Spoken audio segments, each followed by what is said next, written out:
thing I need to do is call Dad and see if he's home so I can bring some of this lumber over there and get it out of my way. Looks like it might rain today.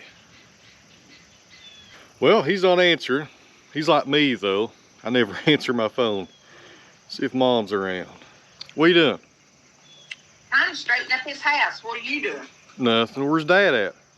He's in here running a sweeper. Oh, okay. Well, I'll be here in about 30 minutes or so with some of these 2x4s. Okay, I'll tell him. All right, bye. Bye. All right, let's load them up and get them out of here.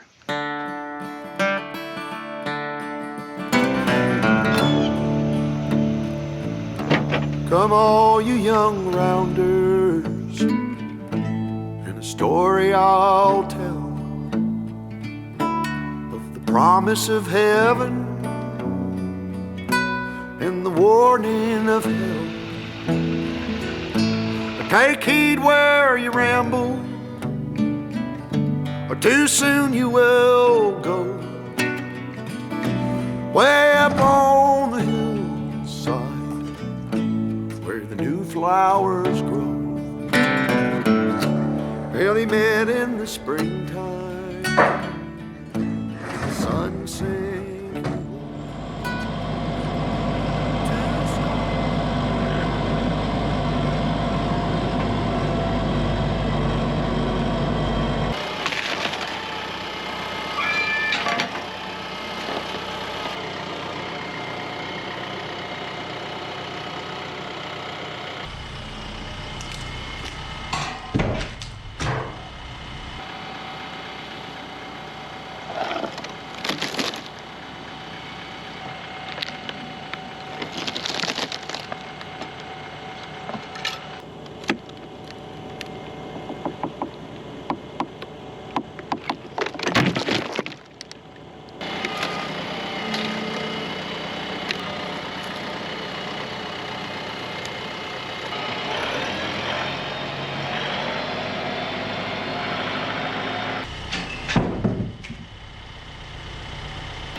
All right, friends, we're looking at some hickory on the sawmill. The diameter on the operator's side is 17 inches.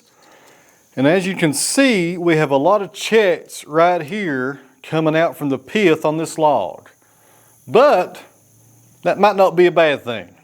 At most modern day sawmills, checks on the end grain, especially hardwood, are frowned upon.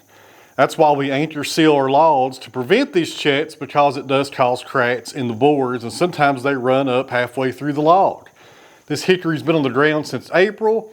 I should have had it on the mill before now, but to be honest with you, I forgot I had it. I dug this out of a pile earlier today down here at the log yard, and I thought I'd go ahead and saw it up and get it on stickers and get it drying as quick as I could. We'll be sawing this into 6/4 boards today for adze and tool handles in the future. As far as the checks goes, I thought this was interesting. I was reading a book last night called The Wheelwright Shop. It was written early in the 20th century about a wheelwright shop in the late 1800s over in Europe, written by a guy named George Stewart. He was one of the masters of the wheelwright shop there. He inherited it from his dad. And something I thought that was extremely interesting in that book, when they was talking about choosing their timber, having it sawed, having it seasoned, was that if the log did not have a check in it, they thought that was a weak log.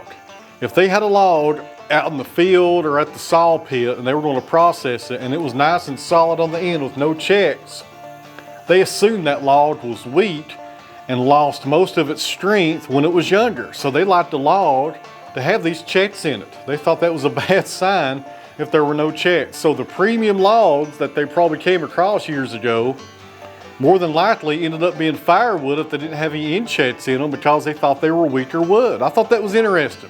Nowadays, you see a check in the log that's totally opposite.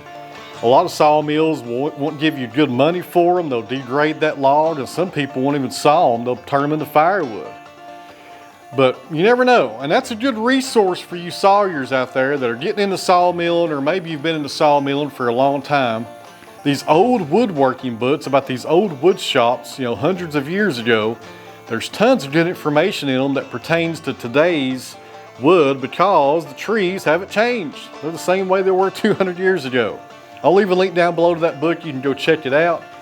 I learned about that book from Ingles Coat Shop. That's my favorite YouTube channel. If you're not familiar with that channel, there's a link down below. He builds coaches out in Montana. Very interesting work on his channel. A really great channel. He does woodworking, blacksmith work, all kinds of different stuff when he builds these old wagons. I would highly encourage you to check it out. Ingles Coat Shop. You'll be glad you did. Very good stuff right there.